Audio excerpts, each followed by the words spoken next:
Hello everyone. इस video में हम डिस्कस करेंगे everything about group 14 elements that is the carbon family. The elements in order, they are carbon, silicon, germanium, tin and lead. इनके symbols are carbon C, silicon Si, germanium Ge, tin is Sn and lead is Pb। इनके electronic configurations, carbon belongs to the second period, तो ये आएगा 1s2, 2s2, 2p2। Carbon का atomic number रहता है 6, so because atomic number is 6, this is the electronic configuration. And outer electronic configuration in सब elements का, it is going to be ns2np2। Similarly silicon is in the third period, इसका electronic configuration is 1s2, 2s2, 2p6, 3s2 and 3p2। So that's what I am saying, outer electronic configuration सबका आएगा ns2np2। Short में इसे लिख सकते हैं, इतना electronic configuration is of neon, so Ne, and then there is 3s2, 3p2। Further अगर germanium में जाते हैं तो नियॉन के बाद आएगा आर्गन, बट आर्गन के बाद there are 10 D electrons that also come. So argon के बाद एक तो आना चाहिए था 4s2, 4p2, बट इसके पीछे 3d10 भी आएगा। So these are 10 d electrons that come extra in germanium, जो कि यहाँ पे नहीं आ रहे थे बिकॉज सेकेंड ऑर्बिट में तुम्हारा डी सबशेल नहीं था। टिन में टिन का electronic configuration helium, neon, argon, अभी आएगा krypton.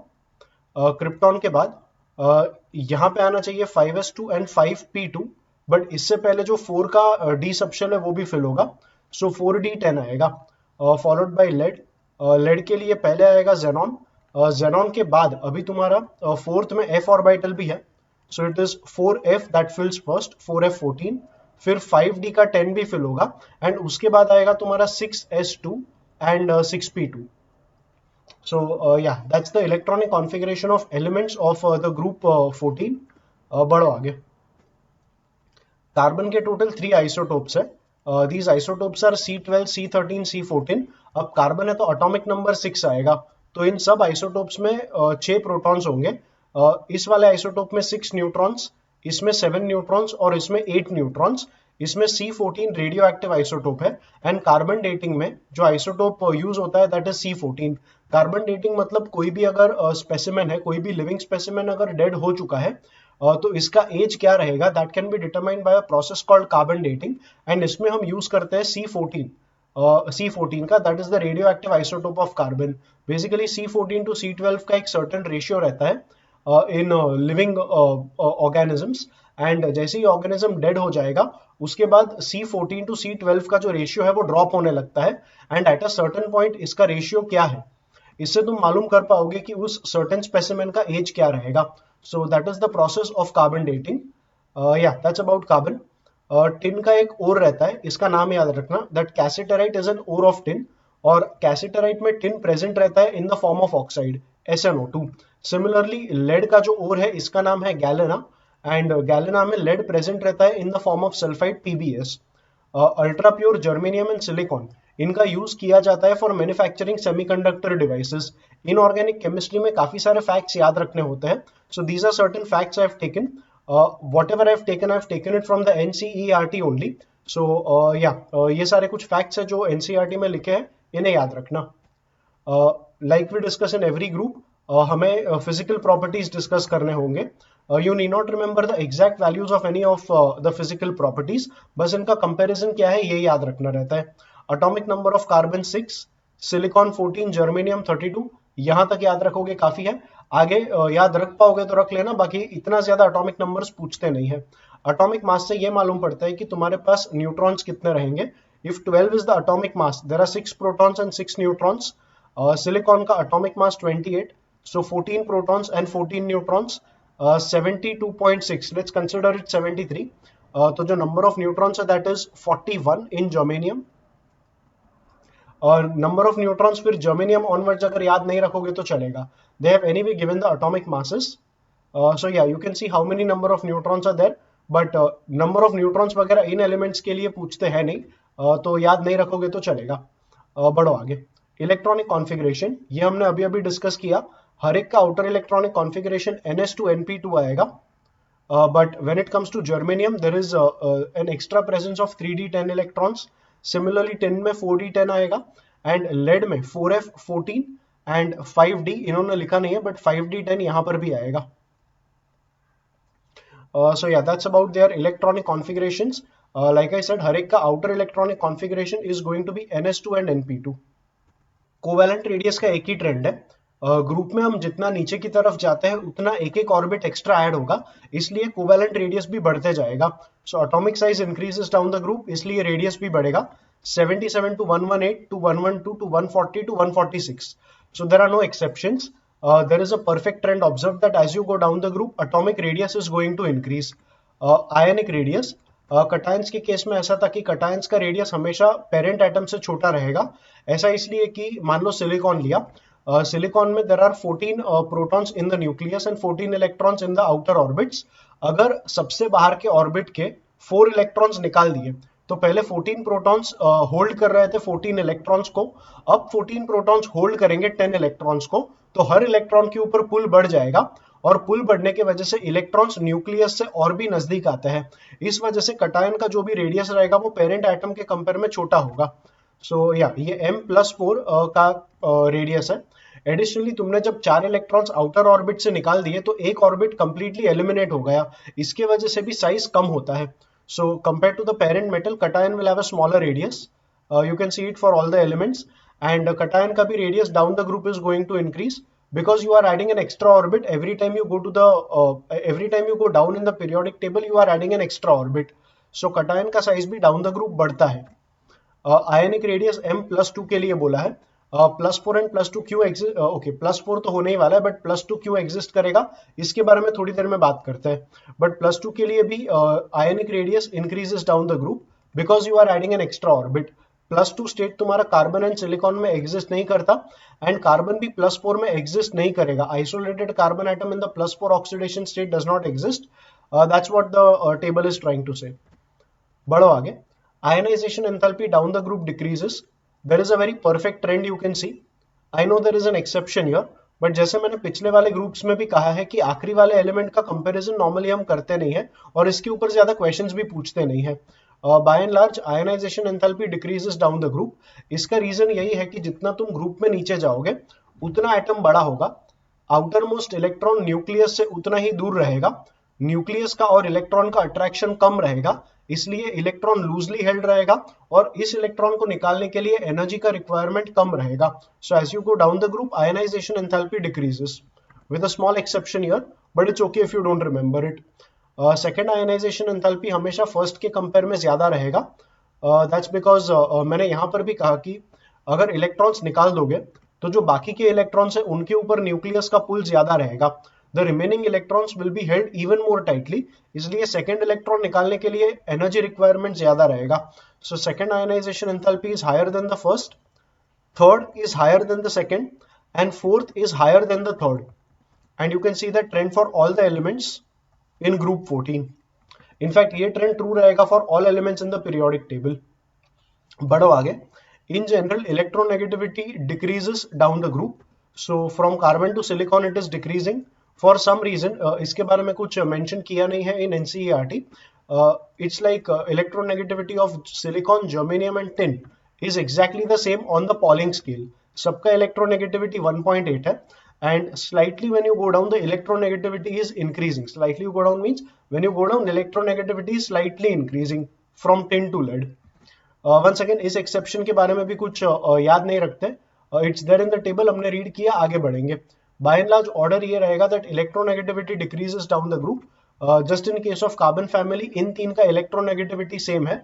Otherwise from carbon to silicon the normal trend is seen. Trend यहाँ पे भी कोई याद रखने की जरूरत नहीं है. I don't recollect any questions जहाँ पे ये पूछा था. सो या आगे बढ़ेंगे. Density once again periodic table का एक जनरल रूल है that density increases down the group.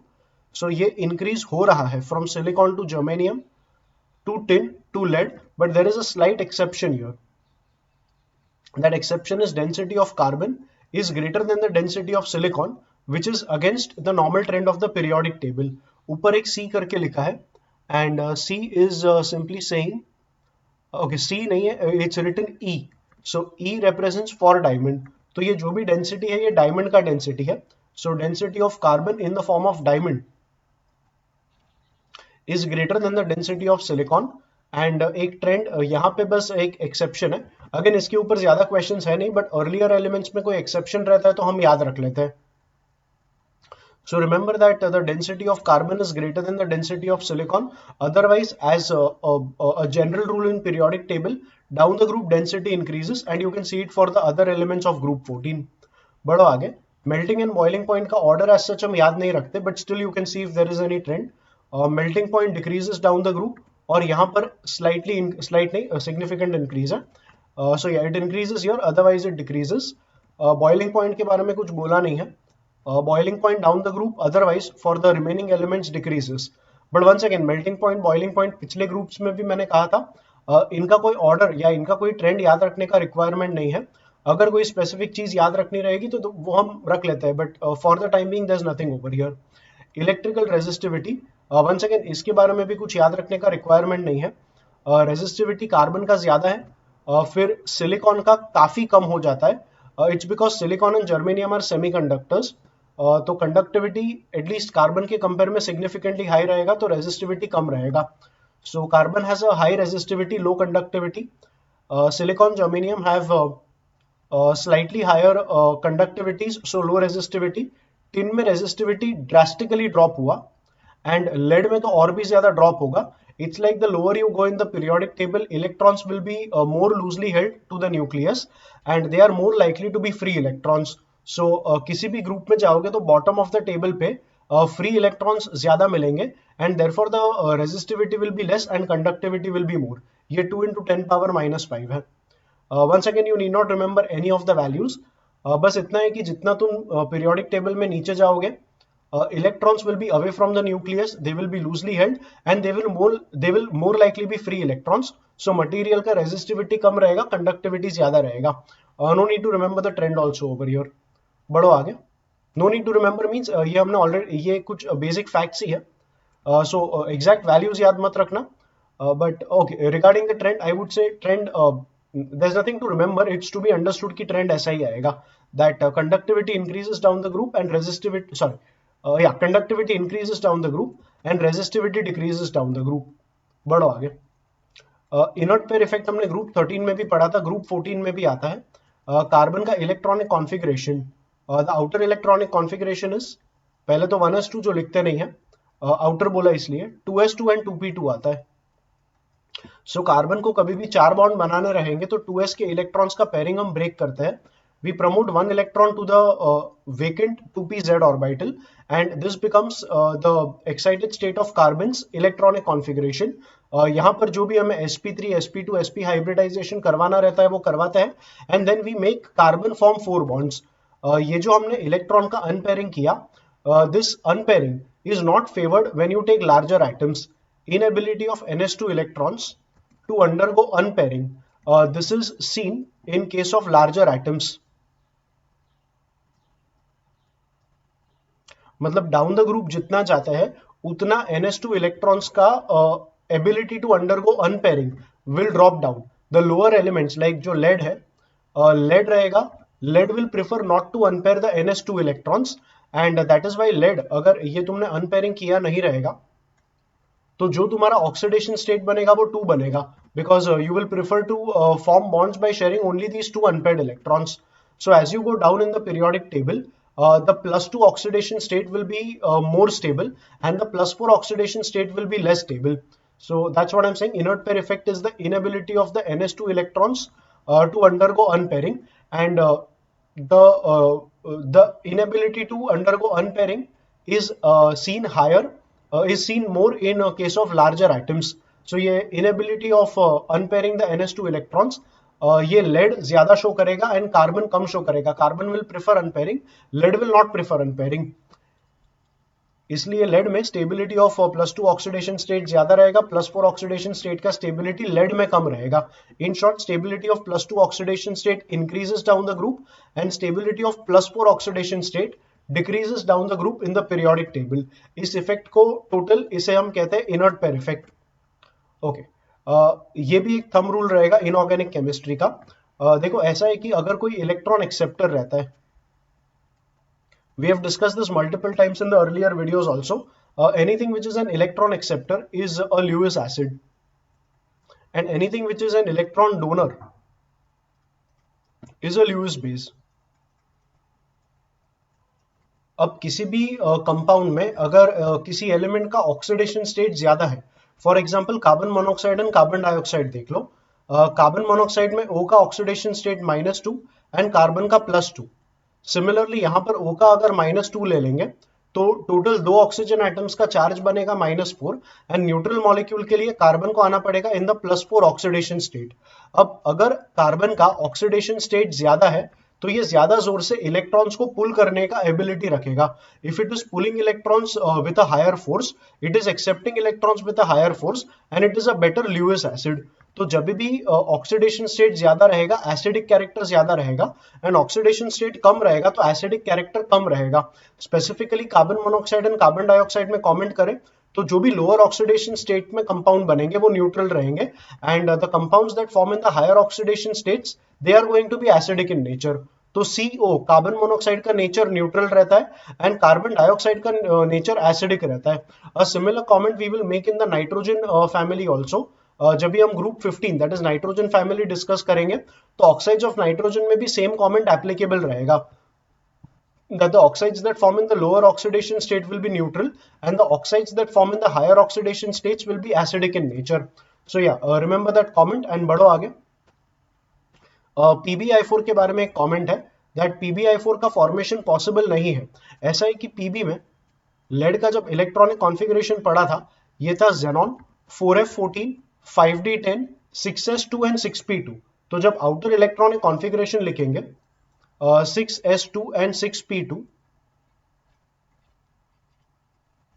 So 6s में 2 इलेक्ट्रॉन्स, 6p में 2 इलेक्ट्रॉन्स. इन 2 इलेक्ट्रॉन्स को अनपेयर करके एक इलेक्ट्रॉन प्रमोट करना पड़ेगा to the higher 6p orbital. First of all lead is the biggest element in group 14. तो ये जो इनर्ट पेयर इफेक्ट है that is inability of not letting the inability of unpairing the NH2 electrons, मतलब NH2 electrons को unpair ना होने देना. ये इफेक्ट लेड शो करेगा, मतलब ये इलेक्ट्रॉन्स वैसे भी अनपेयर होने नहीं देने वाला है lead because of the inert pair effect. Additionally इन्हें अनपेयर करने के लिए जो एनर्जी का रिक्वायरमेंट रहेगा वो एनर्जी कॉम्पेंसेट होना चाहिए by the energy that gets released during the formation of the Pb and I bond. अगर लेड और आयोडीन के बॉन्ड में लेड और आयोडीन के बॉन्ड फॉर्मेशन में ज्यादा एनर्जी लिबरेट नहीं होगा तो ये बैलेंस नहीं कर पाएगा the energy requirement for unpairing of the 6s2 electrons. अब बॉन्ड एंथैल्पी PbI का काफी छोटा है बिकॉज लेड भी बड़ा एटम, आयोडीन भी बड़ा एटम, इनके ऑर्बिटल्स का ओवरलैप इतना एफिशिएंट रहता नहीं है.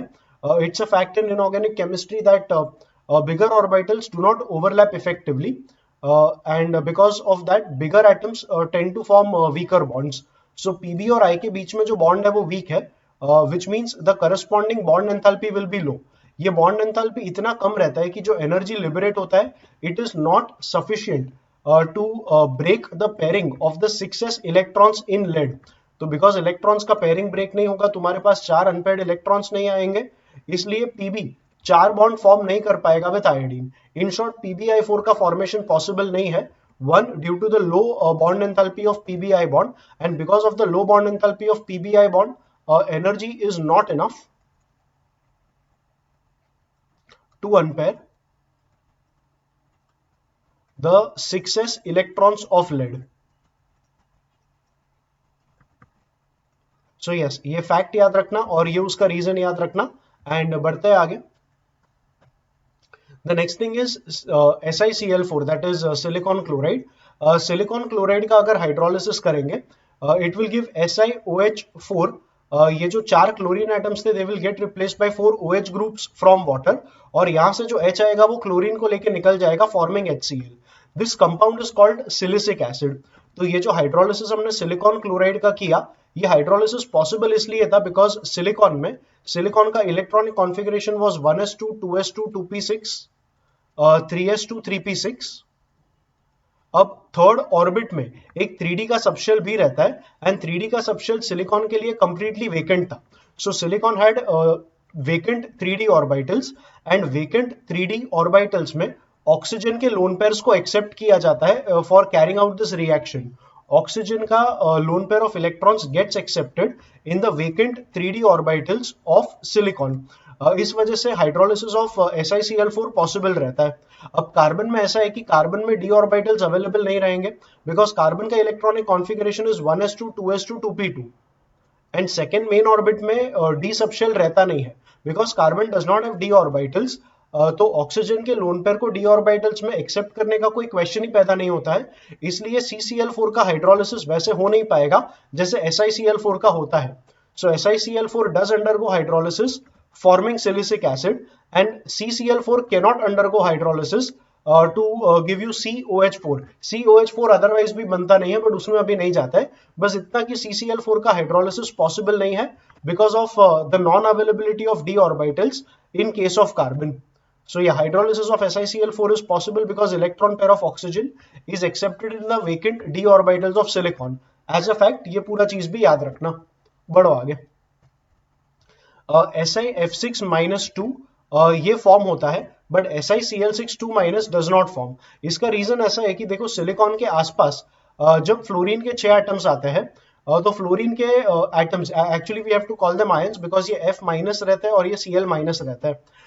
F- ions have a smaller size and Cl- ions have a bigger size। तो जो स्टेरिक फैक्टर है कि Cl- बड़ा है और F- छोटा है, सिलिकॉन को 6 Cl- से सराउंड करना थोड़ा टफ हो जाएगा because of the excessive crowding. ये क्राउडिंग मतलब स्टेरिक फैक्टर बोलते हैं। सो एक तो स्टेरिक फैक्टर रहेगा, F- आयंस छोटे हैं, तो 6 F- can efficiently surround a single silicon atom, whereas 6 Cl- they are large in size, तो इनका एक सिलिकॉन को सराउंड करना थोड़ा डिफिकल्ट हो जाता है। सो SiCl6 के फॉर्म ना होने का एक रीजन स्टेरिक फैक्टर है, that Cl- is large and F- is small, and the second reason is also that SiCl bond enthalpy is quite less। Bond enthalpy का कॉन्सेप्ट ऐसा है, देखो बॉन्ड अगर स्ट्रॉन्ग रहता है तो ज्यादा एनर्जी लिबरेट होगा, एंड बॉन्ड वीक रहेगा। Strong bonds energy emitted is high, and weak bonds energy emitted is less। So जो बॉन्ड एंथैल्पी है, सिलिकॉन एंड क्लोरीन का बॉन्ड फॉर्म करते टाइम ज्यादा एनर्जी लिबरेट नहीं होता है, because energy liberated is less, the bonds formed are going to be weak. So low bond enthalpy means low liberation of energy during the formation of SiCl bond। It means that the SiCl bond is weak, and weak bond का formation वैसे ही favorable नहीं रहता है, whereas strong bonds का formation favorable रहता है। So yeah, because of the low bond enthalpy of the SiCl bond, SiCl6 2- का formation favor नहीं होता। All in all, SiF6-2 does form, and SiCl6 2- does not form। Once again, remember it as a fact। बढ़ो आगे। Carbon का maximum कोवैलेंस आएगा 4, that is because of unavailability of D orbitals in carbon. Carbon का electronic configuration पहले भी हमने discuss किया, 1s2 2s2 2p2। अगर बॉक्स डायग्राम ड्रॉ करोगे तो ये तुम्हारा 2s ऑर्बिटल, इसमें 2 इलेक्ट्रॉन्स, एंड 2p सबशेल, इसमें एक इलेक्ट्रॉन यहां पर एक यहां पर। अगर ये इलेक्ट्रॉन प्रमोट भी कर दिया यहां पर, तो टोटल कार्बन ज्यादा से ज्यादा 4 बॉन्ड फॉर्म कर पाएगा, एंड सेकेंड ऑर्बिट में डी सबशेल अवेलेबल रहता नहीं है, तो कार्बन का maximum number of bonds that it can form is equal to 4 only. इसलिए कार्बन के बारे में बोला मैक्सिमम कोवैलेंस 4 आएगा, एंड आगे डी सबशेल है नहीं, तो because of unavailability of D orbitals तुम्हारा नंबर ऑफ बॉन्ड्स 4 से ज्यादा हो नहीं पाएगा। So yeah, you cannot extend the covalence of carbon beyond 4, and the maximum covalence of carbon is 4 due to the unavailability of d orbitals। Carbon atom का एक ability है that it can form long range carbon carbon bonds, that can form long chains, it can form rings also, और इस ability को हम कहते हैं catenation. जो कैटेनेशन एबिलिटी है वो कार्बन का सबसे ज्यादा रहेगा, सिलिकॉन का उससे काफी कम रहेगा, जर्मेनियम का सिलिकॉन से भी कम रहेगा, and germanium and tin have approximately a similar ability to undergo catenation। Lead कोई कैटेनेशन का प्रॉपर्टी शो नहीं करेगा। ऐसा रहता है कि एटम्स जब छोटे रहेंगे तब ऑर्बिटल्स का ओवरलैप इफेक्टिव रहता है, and the bonds formed are stronger. So carbon carbon bond is stronger than the SiSi bond, it is further stronger than the germanium bond, and it is further stronger than SN bond, and pb catenation show नहीं करता है, इसलिए pb bond का formation यहाँ या pb bond का enthalpy लिखा नहीं है। You can see that in the bond enthalpy values. Bond enthalpy जितना ज्यादा, इट मींस इतना एनर्जी रिक्वायर्ड रहेगा to break the CC bond. And clearly you can see it is highest for carbon carbon, indicating that carbon carbon bond is the strongest bond.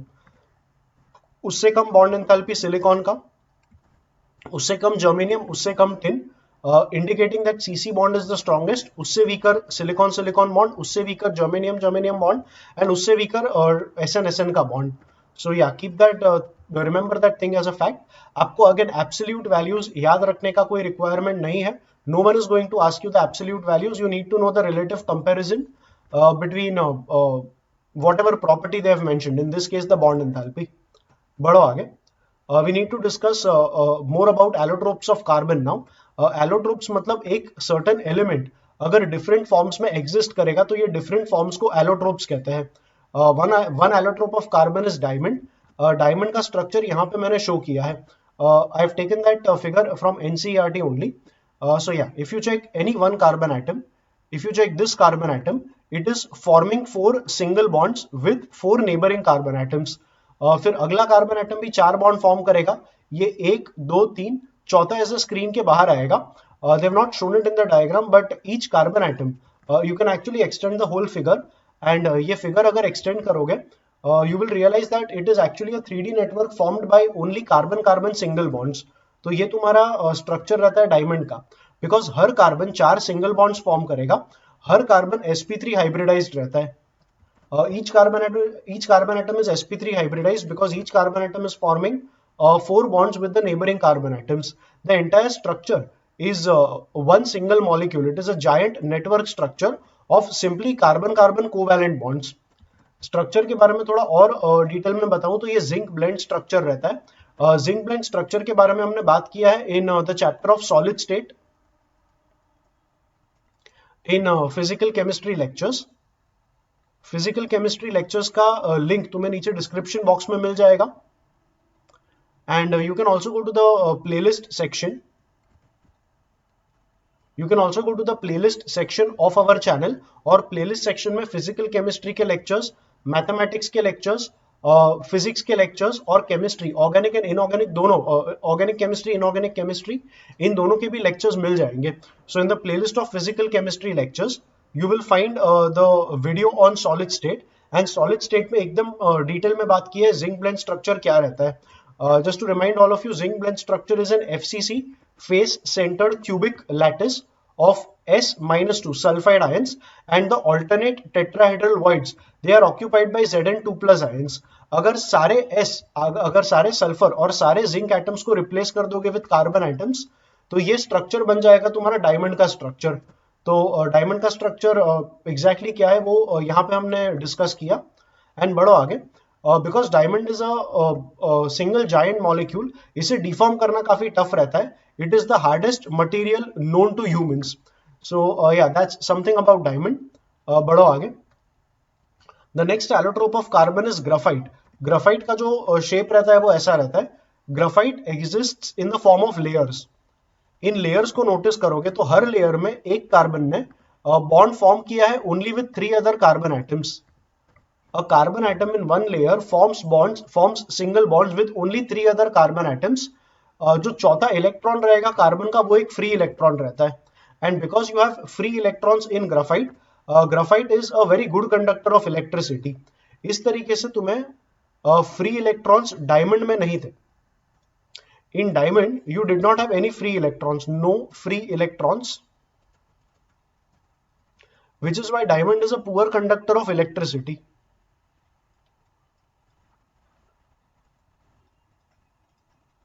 But on the other hand, graphite में तुम्हारे पास, because I said her carbon 3 bonds form करेगा with other carbon atoms in the same plane.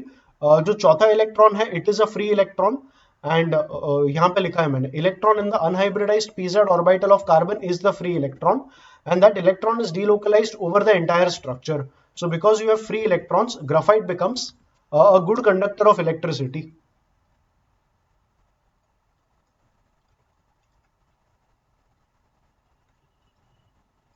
And because graphite is a good conductor of electricity, you can use graphite as electrodes in batteries.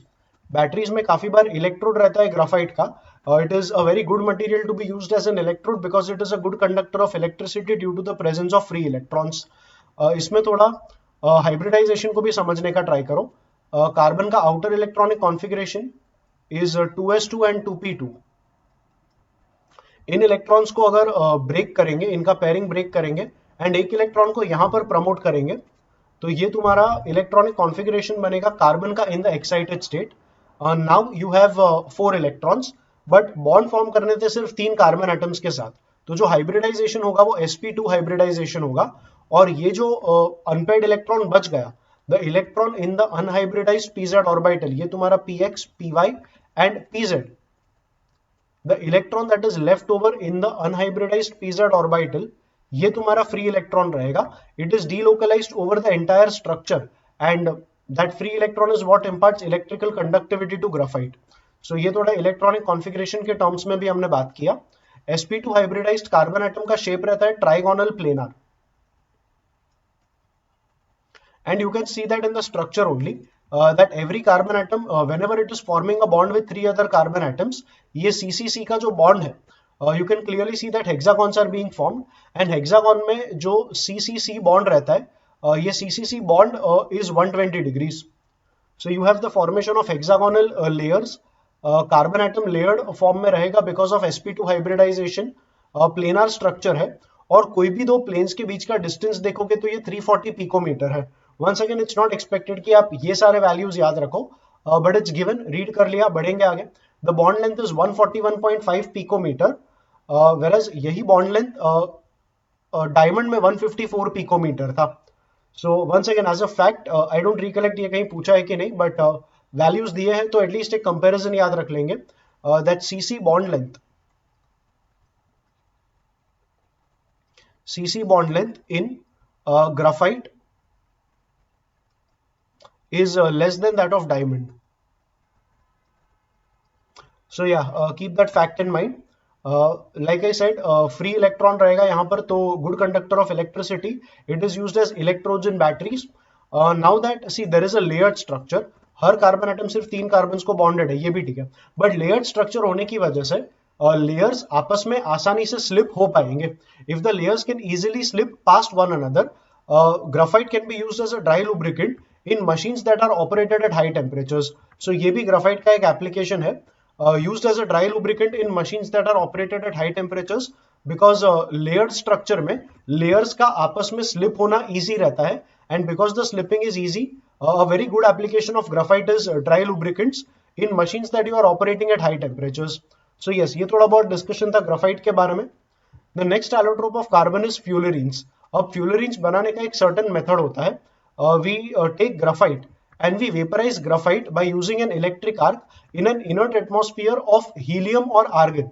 Helium या argon के inert atmosphere में electric arc के help से graphite को हम vaporize करते हैं. Vaporized graphite का condensation करवाना है, और condensation के बाद जो soot obtain होगा, इस soot में हमें मिलेगा C60, that is Buckminster fullerene, C70, and we will also get other fullerenes with even number of carbon atoms. So fullerenes काफी सारे रहते हैं, इनमें से जो fullerene हमें अभी पढ़ना है, that is C60, also called Buckminster fullerene. Another example of fullerene is C70, and इस method से जो fullerenes मिलेंगे, they will contain even number of carbon atoms. C60 में there are 26 membered rings and there are 12 5 membered rings. ये चीज एक पास paper में पूछी गई थी. So yes, बता के रखता हूँ, याद रख लेना. बाकी सारी चीजें भी याद रखनी है. If it's written in NCERT, it is to be memorized for the final exams. बढ़िया, जस्ट बता के रखता हूँ, ये वाला फैक्ट एक पास्ट पेपर में आया था. That C60, that in Buckminster fullerene, there are 26 membered rings and there are 15 5 membered rings. हर कार्बन एटम कनेक्ट होता है only with 3 other carbon atoms. So once again hybridisation sp2 रहेगा, and जो आखिरी electron रहेगा अनहाइब्रिडाइज्ड pz ऑर्बिटल में, वो electron तुम्हारा फ्री इलेक्ट्रॉन होगा. So all carbon atoms are sp2 hybridised. एक इलेक्ट्रॉन जो अनहाइब्रिडाइज्ड pz ऑर्बिटल में रहा, ये डीलोकलाइज हो जाएगा ओवर द एंटायर स्ट्रक्चर. अब ये सारे स्ट्रक्चर्स ग्राफाइट की तरह कोई नेटवर्क स्ट्रक्चर्स नहीं थे. these structures are just closed structures. C60 मतलब एक एक बॉल के शेप में रहेगा, and because these are not network structures they are poor conductors of electricity. Although electrons are delocalized over the entire structure, the electrical conductivities are going to be low, and these fullerenes they are not good conductors of electricity. Just like diamond is not a good conductor, fullerenes are also not good conductors of electricity. Only graphite is the material that is a good conductor of electricity due to network structure and presence of these free electrons. बढ़ो आगे.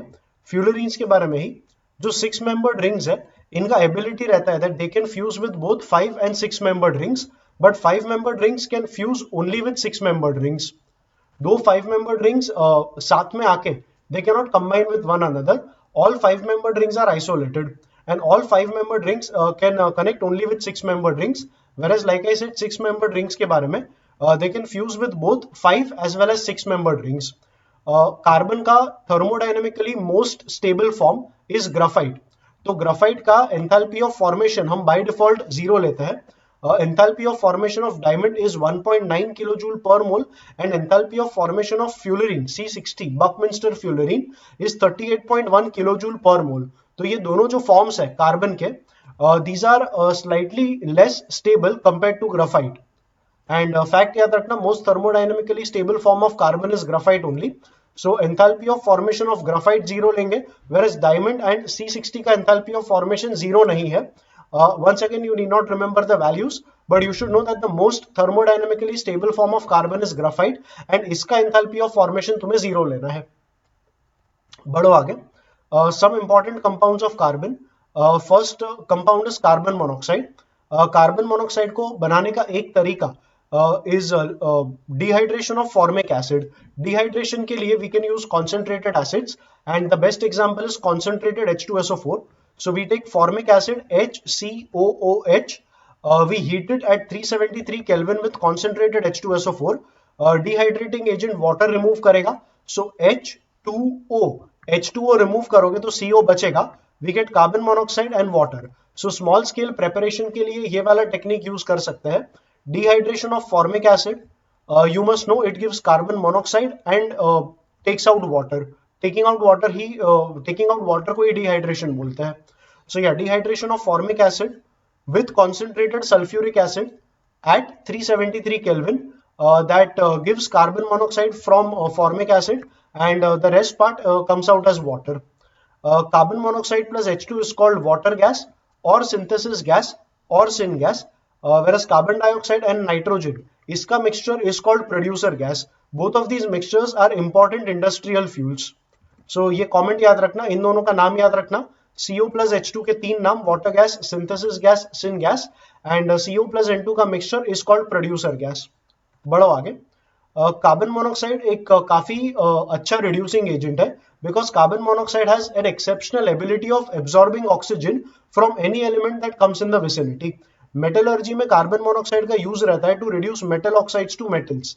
Nature में metal अपने oxides के form में मिलता है, या किसी दूसरे एलिमेंट के फॉर्म में, किसी दूसरे कंपाउंड में अगर मिला तो सबसे पहले उस मेटल का रिडक्शन करता है टू द ऑक्साइड, या कन्वर्ट करते हैं to the oxide. And oxide को अगर रिड्यूस करके प्योर मेटल चाहिए तो उसे कार्बन मोनोक्साइड के साथ हीट करना एक बहुत अच्छा प्रोसेस माना जाता है, because like I said carbon monoxide has an excellent ability of taking away oxygen. So iron oxide और zinc oxide made to react with carbon monoxide, यहाँ पे हीटिंग का रिक्वायरमेंट रहेगा. The temperatures are also quite high. So carbon monoxide takes away the oxygen, forms carbon dioxide. Same thing, carbon monoxide takes away the oxygen, forms carbon dioxide. And from iron oxide you get pure metallic iron, and from zinc oxide you get pure metallic zinc. So yes, carbon monoxide is a very good reducing agent, and it is used for reducing metal oxides to pure metals. Carbon monoxide का Lewis dot structure ऐसे लिखा जाता है, there is a double bond between oxygen and carbon. इस structure में oxygen का octet तो complete हो चुका है, बट कार्बन का ऑक्टेट इनकम्प्लीट है. So oxygen donates a pair of electrons over here, it forms a coordinate bond. A coordinate covalent bond is formed between oxygen and carbon because oxygen loses net one electron and carbon gains net one electron due to this bond formation. C पे charge negative, O पे charge positive, and this is also a structure of carbon monoxide. इस structure के help से हम बोलते हैं that there are two pi bonds, and 1 sigma bond between carbon and oxygen in the structure of carbon monoxide. So ये वाला comment याद रखना.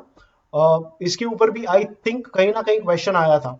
So yes, between carbon and oxygen in carbon monoxide, remember that there are 2 sigma bonds and there is 1 pi bond. Remember it this way also कि एक bond तुम्हारा coordinate bond रहेगा formed due to donation of lone pair by oxygen. O develops a positive and carbon develops a negative charge. Carbon monoxide plus hemoglobin. Haemoglobin नहीं, haemoglobin. Haemoglobin blood में present रहता है. Haemoglobin का काम रहता है कि haemoglobin and oxygen, haemoglobin oxygen के साथ बॉन्ड होता है and as blood circulates to different parts of the body, oxygen haemoglobin complex haemoglobin oxygen को कैरी करेगा एंड जैसे ब्लड सप्लाई होगा to different parts of the body, तो साथ में ऑक्सीजन भी सप्लाई किया जाएगा to different parts of the body. So oxygen haemoglobin का जो कॉम्प्लेक्स रहता है इससे 300 टाइम्स ज्यादा स्टेबल रहता है कार्बन मोनोऑक्साइड एंड हेमोग्लोबिन का complex. So if a person inhales carbon monoxide, तो कार्बन मोनोऑक्साइड एंड हेमोग्लोबिन ये अपना एक कॉम्प्लेक्स फॉर्म करेंगे and then the ability of haemoglobin to form a complex with oxygen is completely lost. तो जो haemoglobin पहले oxygen supply कर रहा था to different parts of the body, अब वो ऑक्सीजन सप्लाई नहीं कर पाएगा and because of lack of oxygen because of lack of oxygen, certain complications arise in the human body. It can lead to death also. So yes, this is the reason why carbon monoxide is very harmful. The reason is carbon monoxide plus hemoglobin complex is 300 times more stable than the oxygen hemoglobin complex. So if carbon monoxide forms a complex with hemoglobin, hemoglobin का ability to bond with oxygen is going to be lost. फिर hemoglobin oxygen को supply नहीं कर पाएगा, which is not good for the human body. So yeah, this is the reason why carbon monoxide is harmful. बढ़ते आगे. Carbon dioxide is the next important compound. Carbon को अगर heat करेंगे with oxygen, it forms carbon dioxide. One more method is complete combustion of hydrocarbons. Example, methane का complete combustion करेंगे तो हमें मिलेगा carbon dioxide and water.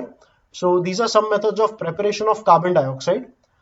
In the laboratory, carbon dioxide can be prepared by reacting calcium carbonate with hydrochloric acid.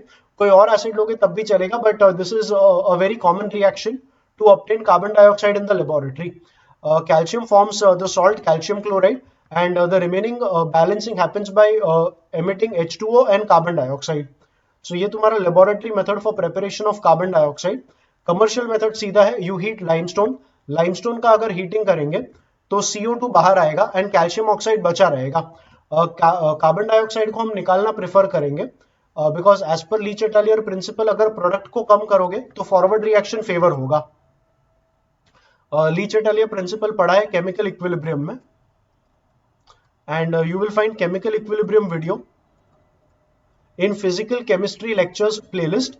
Physical chemistry lectures का playlist का link नीचे description में भी मिल जाएगा and you can also go to the playlist section of the channel. उसमें physical chemistry lectures के playlist में केमिकल इक्विलिब्रियम का चैप्टर मिल जाएगा जिसमें हमने ली चैटलियर प्रिंसिपल के बारे में डिस्कस किया है. So in case you don't know it you can refer it from there. Like I said, carbon dioxide हम रिमूव करना प्रेफर करेंगे बिकॉज जितना कार्बन डाइऑक्साइड रिमूव करेंगे उतना प्रोडक्ट कम होगा, उतना फॉरवर्ड इक्विलिब्रियम फेवर होगा. तो कैल्शियम कार्बोनेट मतलब लाइमस्टोन का हीटिंग करना is the commercial method for preparation of carbon dioxide. Carbon dioxide को अगर वाटर में डिसॉल्व करेंगे तो ये एसिड बनाता है कार्बोनिक एसिड. इसलिए कार्बन डाइऑक्साइड का solution in water is acidic in nature. Carbonic acid is H2CO3 and carbolic acid is phenol. तो ये दोनों नाम याद रखना. फिनॉल का दूसरा नाम है carbolic acid and carbonic acid बोला तो that will mean H2CO3. There's a difference between the two and there's a very clear difference between the two. So yeah, the names do sound similar. But difference क्या है वो याद रखना. Carbolic acid is phenol, carbonic acid is H2CO3. ये जो H2CO3 HCO3 minus रहता है, it is a buffer solution present in the blood और ये बफर ब्लड का pH 7.26 to 7.42 इस रेंज में मेंटेन करने में हेल्प करता है. You can see that the pH value is greater than 7. So you should also know that human blood is alkaline in nature. So yeah, that's a little bit of discussion about carbon dioxide. बढ़ते हैं आगे. Photosynthesis का reaction लिखा है यहाँ पर। So plants जो रहते हैं इनमें क्लोरोफिल करके एक पिगमेंट रहता है, that pigment acts as a catalyst in the presence of UV light. UV light मतलब sunlight. So basically sunlight and chlorophyll के प्रेजेंस में सराउंडिंग्स का carbon dioxide will be used up by plants. Water आएगा from the roots. Trees के जो roots रहते हैं they will absorb water from the soil, that water and carbon dioxide from the surroundings in the presence of chlorophyll which is already there in the plants and in the presence of sunlight मतलब सुबह के time पे these two will react, they will form glucose. Glucose is stored in the plants as food. Glucose फिर polymerize होके cellulose भी बनेगा and this glucose will be used for several other purposes in plants. In a lot of cases like I said, ये glucose food के form में present रहेगा in the plants. In this process plants release oxygen in the atmosphere and 6 water molecules वापस generate होता है. This 6 water and 12 H2O can be cancelled and for a balanced reaction you can simply write 6 H2O over here. तो ये photosynthesis का reaction. In the entire process you see that carbon dioxide from the atmosphere will be consumed and oxygen will be liberated into the atmosphere. ये reaction possible होगा in the presence of sunlight only and इस reaction में glucose भी बनता है. So glucose will be used for several further reactions in the plant bodies. तो ये तुम्हारा photosynthesis का overall reaction. बढ़ो आगे. Greenhouse effect, mainly global warming. This happens because carbon dioxide का एक layer रहता है around the earth. sun से जो भी heat आता है, that heat, अगर ये earth है और यहाँ पर carbon dioxide का एक layer है, the heat that comes from the sun, it gets reflected from the surface of the earth and reflect होने के बाद कार्बन डाइऑक्साइड का जो लेयर है ये इसे ट्रैप करेगा. कार्बन डाइऑक्साइड का ट्रैप होना जरूरी है बिकॉज कार्बन डाइऑक्साइड अगर हीट को ट्रैप नहीं करेगा तो अर्थ का टेम्परेचर काफी कम रहेगा, इतना कम कि ह्यूमन लाइफ सस्टेन करने के लिए या कोई भी दूसरा लाइफ फॉर्म सस्टेन करने के लिए वो टेम्परेचर बहुत कम रहेगा. So certain amount of carbon dioxide around the earth is necessary. ये कार्बन डाइऑक्साइड हीट को ट्रैप करेगा, बट अगर कार्बन डाइऑक्साइड का एमिशन काफी ज्यादा रहेगा तो और भी ज्यादा हीट ट्रैप होगा and that trapping of heat is responsible for global warming. Yeah, that's about the greenhouse effect and global warming due to carbon dioxide. बढ़ो आगे. कार्बन डाइऑक्साइड का ल्यूइस डॉट स्ट्रक्चर इस तरीके से रहेगा. इसमें अगर देखोगे तो कार्बन एंड ऑक्सीजन के बीच में दो मतलब between each carbon and oxygen there is a double bond, एक सिग्मा बॉन्ड और एक पाई बॉन्ड. जब कार्बन ने दो पाई बॉन्ड्स फॉर्म किए तो ये 2s और ये 2p. कार्बन के 2s में दो इलेक्ट्रॉन्स थे और 2p में भी दो इलेक्ट्रॉन्स है. कार्बन के 2s के इलेक्ट्रॉन्स का अनपेयरिंग करके एक इलेक्ट्रॉन प्रमोट किया टू द हायर ऑर्बिटल और 2p में दो इलेक्ट्रॉन्स पहले से थे. अब कार्बन अगर दो पाई बॉन्ड फॉर्म करेगा तो दो ऑर्बिटल्स अनहाइब्रिडाइज्ड हमें छोड़ने पड़ेंगे, तो जो फाइनल हाइब्रिडाइजेशन आएगा that will be sp hybridisation. So carbon dioxide में carbon atom is sp hybridized and because of sp hybridization the structure of carbon dioxide will be linear. So carbon dioxide का shape is linear because of sp hybridization of the carbon atom. इसमें resonance भी होगा. resonance के लिए oxygen, एक oxygen इस electron pair को accept करेगा एंड साथ में ये वाला ऑक्सीजन इलेक्ट्रॉन पेयर डोनेट करेगा. So on the left oxygen we will have 3 lone pairs and a negative charge that bonds with carbon with a single bond because एक electron pair ले लिया.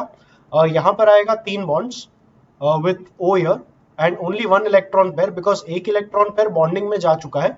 O will get a plus charge. Same thing happens. अगर यही चीज reverse कर दोगे तो triple bond यहाँ पर आएगा, सिंगल बॉन्ड यहाँ पर आएगा, माइनस इधर एंड प्लस इधर. सो इस टाइप का रेजोनेंस कार्बन डाइऑक्साइड में रहता है. And yeah, these are the Lewis dot structures and the resonance structures of carbon dioxide. You need to know that carbon atom in carbon dioxide is sp hybridized, and because of that, the shape of carbon dioxide molecule is going to be linear.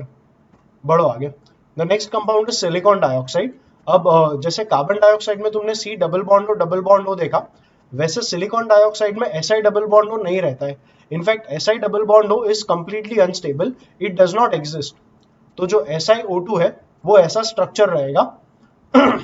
each silicon atom bonds with 4 oxygen atoms and each oxygen atom bonds with 2 silicon atoms. ये network structure रहता है and an average formula of the entire network is SiO2. So SiO2 is like I said only an average formula of a 3D network structure. इस structure में silicon SiO4-4 के tetrahedra रहता है, and in the tetrahedral structures each oxygen atom connects with 2 silicon atoms and each silicon atom connects with 4 oxygen atoms.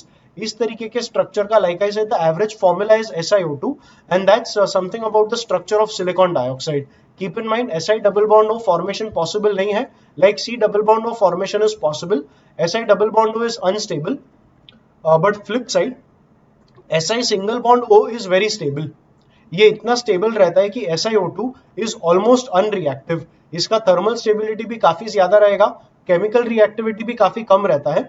SiO2 will react only with chemicals like NaOH and HF. बाकी अगर काफी reactive chemicals भी ले लोगे तो SiO2 is almost unreactive. NaOH के साथ react करके SiO2 forms Na2SiO3 and H2O, and HF के साथ रिएक्ट करके SiO2 forms SiF4 and 2H2O.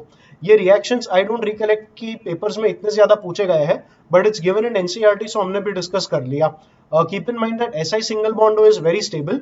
Because of that SiO2 is thermally very stable and it is also unreactive with most of the chemicals. बढ़ो आगे. Silica SiO2. Silica के crystalline forms, इसके कुछ examples they are quartz, cristobalite and tridymite. These names I recollect कि कुछ papers में पूछे गए थे. So remember the examples of crystalline forms of silica.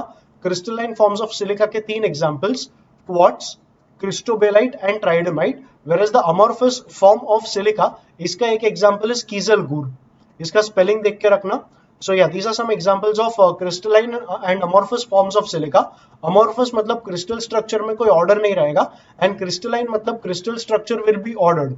So yeah, crystalline forms of silica के examples quartz, cristobalite and tridymite, and amorphous form of silica का एक example कीसलगूर. Quartz is also piezoelectric in nature.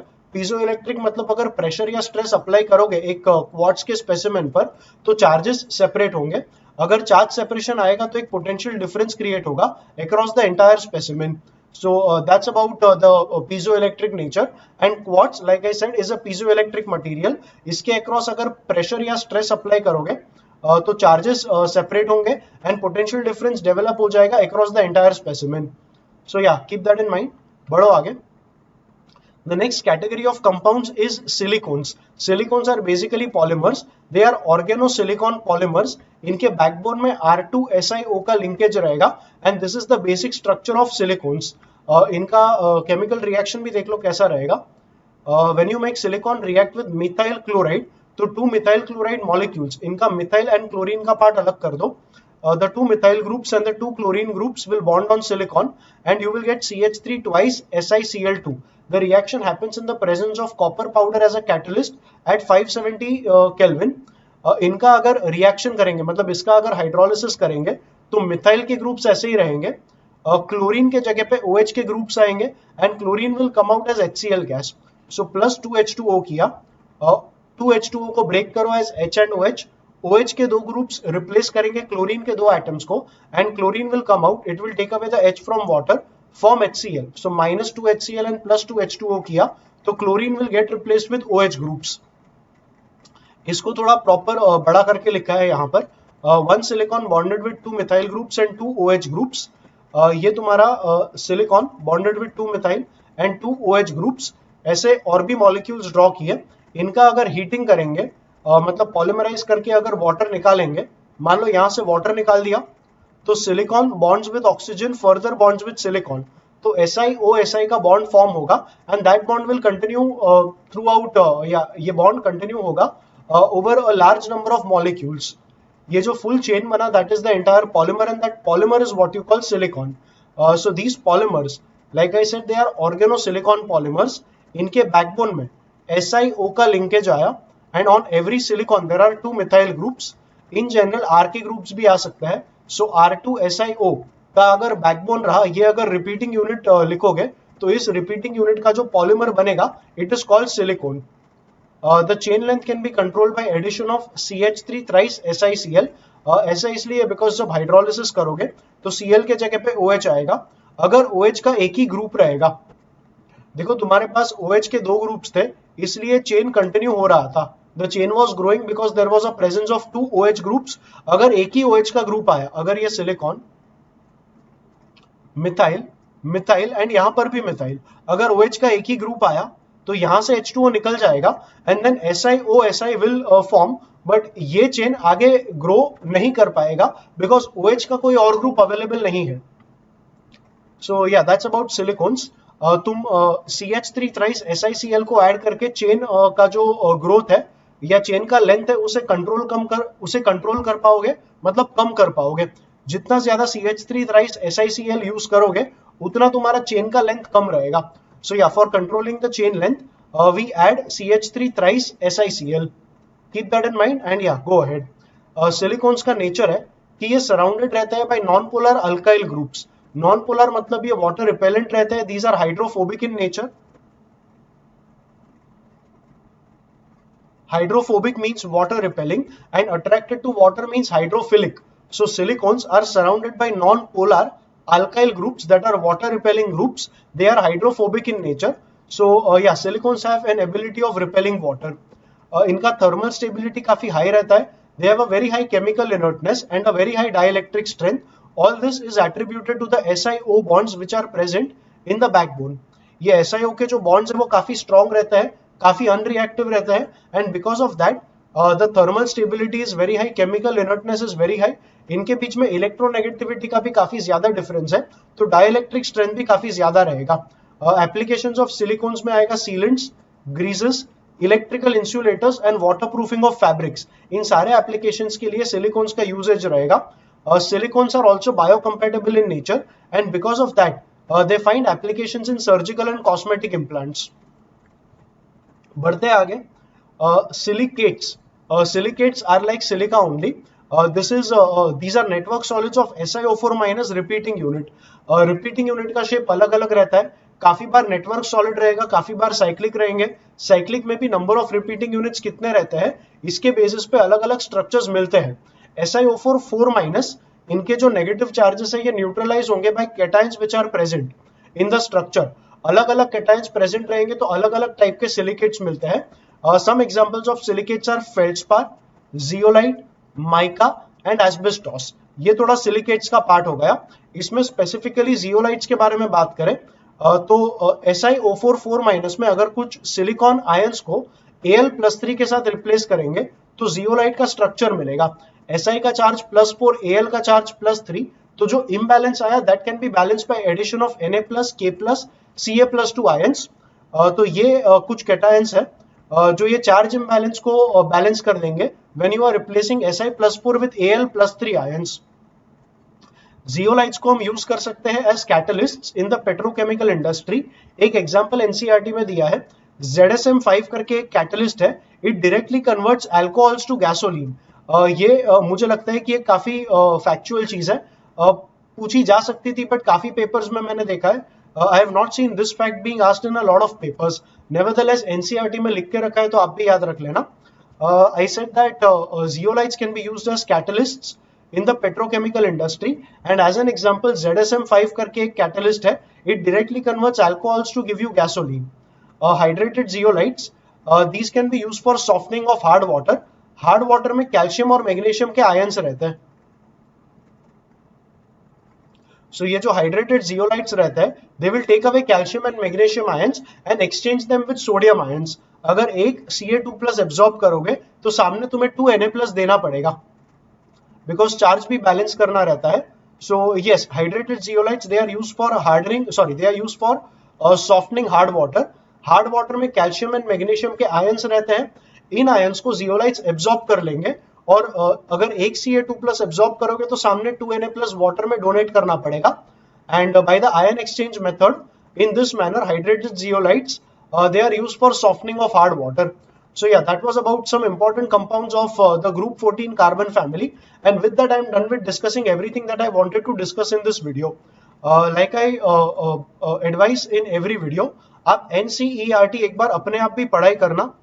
देखो videos वगैरह जो भी हम बनाते हैं, जो भी हम लेक्चर्स लेते हैं, ये एक टीचर का इंटरप्रिटेशन होता है of whatever is written in the books. आपका नॉलेज कंप्लीट तब होगा, आप परफेक्ट लर्निंग तब कर पाओगे जब लेक्चर्स के बाद एनसीईआरटी का रीडिंग आप खुद से करोगे। So read the NCERT for the best of preparations. NCERT के एंड में एक एक्सरसाइज भी दिया रहता है, इस एक्सरसाइज का भी सॉल्विंग करना। सॉल्व करके आपको ये मालूम पड़ेगा कि एनसीईआरटी पढ़ के आप कितना सीख पाए हो। और वर्बली रीड मत करना, आप नोट्स भी बनाइएगा। Take a pen and take a notebook, and जितना जितना आप रीडिंग करते हो उतना नोट्स भी बनाना, उतना नोट्स बनाने का भी हैबिट रखो। नोट्स बनाओगे तो लर्निंग बेटर हो पाएगा। सो या all and all read the NCERT for a complete preparation. पीछे जो एक्सरसाइज दिया है उसे भी सॉल्व करो, अपने खुद के नोट्स बनाने का हैबिट भी रखो, इससे तुम्हारा बेस्ट प्रेपरेशन हो पाएगा। With that disclaimer, I am done with covering everything I wanted to cover in this video. I hope that the contents of this video have been someplace somewhere helpful to you in your preparations. Thank you for watching.